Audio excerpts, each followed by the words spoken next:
Hi అండి. అందరికీ నమస్కారం. Welcome to my channel. ఈ వీడియోలో ఉద్యోగులకు 2 డీఏలు సిద్ధం.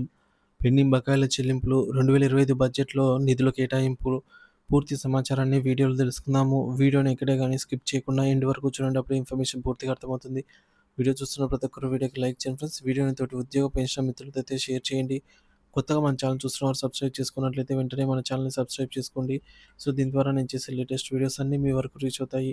ఇక ఆలస్యం చేయకుండా వివరాల్లోకైతే వెళ్ళిపోదాము. తెలంగాణ ప్రభుత్వం 3.04 లక్షల కోట్ల భారీ బడ్జెట్‌ను ప్రవేశపెట్టింది. అయితే ఈ బడ్జెట్‌లో ప్రభుత్వ ఉద్యోగ పెన్షనర్, ఉపాధ్యాయులకు సంబంధించి ఆర్థిక మరియు ఇతర సమస్యల పరిష్కారానికి తగినంత కేటాయింపులు చేయకపోవడంతో సంబంధిత వర్గాలు అసంతృప్తిగా ఉన్నట్టు తెలుస్తోంది.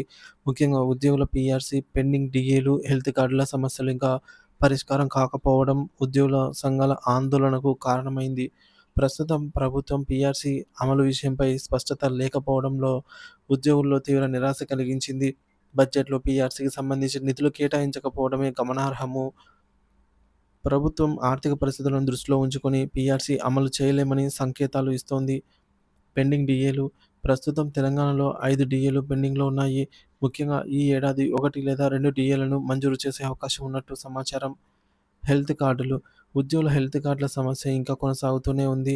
ఈ హెల్త్ కార్డుల క్లియరెన్స్‌కు ప్రభుత్వం చర్యలు తీసుకోవాలని ఉద్యోగ సంఘాలు కోరుతున్నాయి.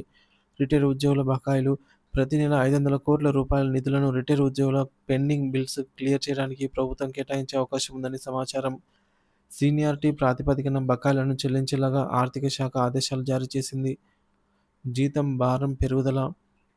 కాంగ్రెస్ ప్రభుత్వం అధికారంలోకి వచ్చిన తర్వాత 55,000 ఉద్యోగాలను భర్తీ చేసింది. సో, కొత్త నోటిఫికేషన్‌లు విడుదలయ్యే అవకాశం ఉన్న పెరిగిన ఉద్యోగుల భారం వల్ల నెలకు రూ. 5,000,00,00,000 వరకు అదనపు వ్యయం అవుతోంది. రెగ్యులర్ ఇంక్రిమెంట్లు. ప్రతి ఏడాది 2 డీఏలు చెల్లించాల్సిన అవసరం ఉండటంతో ఉద్యోగ భారం మరింత పెరగనుంది. సంక్షేమ పథకాల ప్రాధాన్యత. ఈసారి బడ్జెట్‌లో ముఖ్యంగా 6 గ్యారెంటీలకు అధికంగా నిధులు కేటాయించారు. ఇందిరమ్మ ఇళ్ల నిర్మాణం, ఉచిత బస్సు ప్రయాణం, అలాగే ఉచిత గ్యాసు, ఉచిత విద్యుత్తు, రైతు భరోసా వంటి సంక్షేమ పథకాలకే ప్రాధాన్యత ఇచ్చారు. కానీ ఉద్యోగుల సంక్షేమానికి తగినన్ని నిధులు కేటాయించకపోవడం అసంతృప్తికి దారితీసింది. ఉద్యోగ సంఘాల ఆందోళనలు. ప్రభుత్వం తక్షణమే ఉద్యోగుల సమస్యలను పరిష్కరించకపోతే ఉద్యమ కార్యాచరణను ప్రకటించేందుకు ఉద్యోగ జేఏసీ సంసిద్ధమవుతోంది. పెండింగ్ డీఏలు విడుదల చేయాలని, పీఆర్సీ అమలు చేయాలని ఉద్యోగ సంఘాల నాయకులు ప్రభుత్వాన్ని కోరుతూ ఉన్నారు.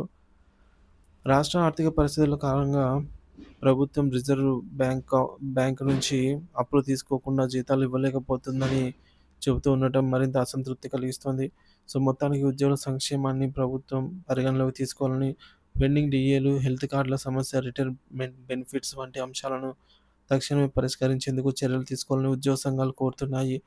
ప్రభుత్వం ఉద్యోగుల డిమాండ్లను ఎలా పరిష్కరించబోతోందనేది వేచి చూడాలి.